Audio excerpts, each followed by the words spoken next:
In today's video, I'm gonna share with you guys how to get the fair value gap indicator on your NinjaTrader charts. And the best part, it is absolutely free. Now, if you're wondering what is a fair value gap indicator, it was made popular by the inner circle trade known as Michael Huddleston. Now, regardless if you like him, you dislike him, you like the concept or not, I'm gonna show you guys how you can get the indicator on your chart absolutely free. Now, before we get started, I want to let you guys know about 3 amazing prop firm deals: Apex Trader Funding, 71% off all their valuation accounts, and best yet, $100 activation fee. Then we have My Funded Features, and if you're new to My Funded Features, 50% off any evaluation account, and Tradeify, 33% off any account, regardless if it's a straight Cinema funded account, growth plan, or the advanced plans. Take advantage of these offers. Use the links in the description box down below. So the first thing you have to do is download the latest version of NinjaTrader platform.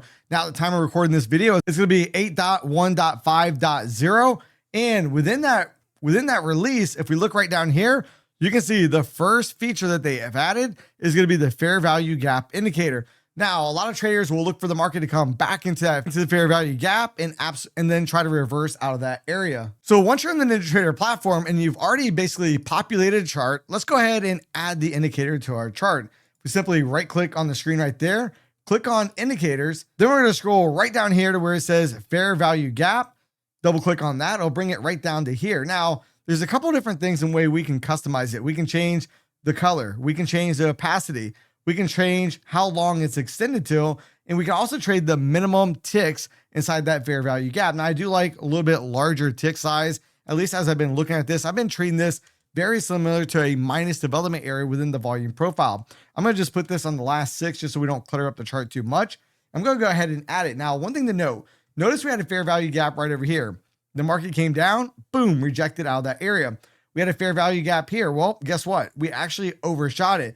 There was no reversal candles at that point. Then towards the end of the day, when the market was rallying up, guess what? We had some fair value gaps below us. So in this case, with the fair value gap being below us, we can actually look for the market to come back down towards that area. That's basically how I trade the minus development areas dealing with volume profile. Now, just so I can show you guys an example on the volume profile. If we look right over here, this would be considered what I call a minus development area. And basically, just think about minus development areas, fair value gaps, as inefficiencies in the market. The market loves to come back and repair inefficiencies. Now, if you'd like to see how the indicator is actually drawn, let me go ahead and click on this real quick. I'm going to remove it off the chart. So what a fair value gap is actually looking for, you need to see a decent price movement bar, or you can have a little bit less, but preferably the larger the bar, the better it's going to be.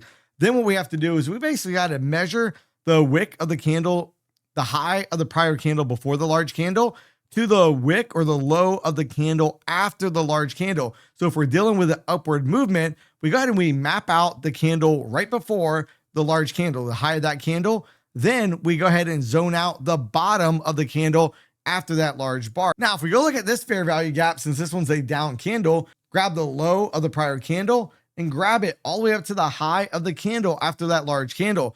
This would be considered the fair value gap zone. Now, if I go ahead and re-add the indicator, let's see if I've properly marked that off on the charts. So I'm gonna go ahead and put that right back at 60 ticks. Then I'm gonna go ahead and show the last 6 or so, put that up. Oh, what do you know? You can see that highlighted area, that red area right here, perfectly matched it off. So if you don't want to draw out the fair value gaps yourself, you can now install the indicator from the NinjaTrader platform.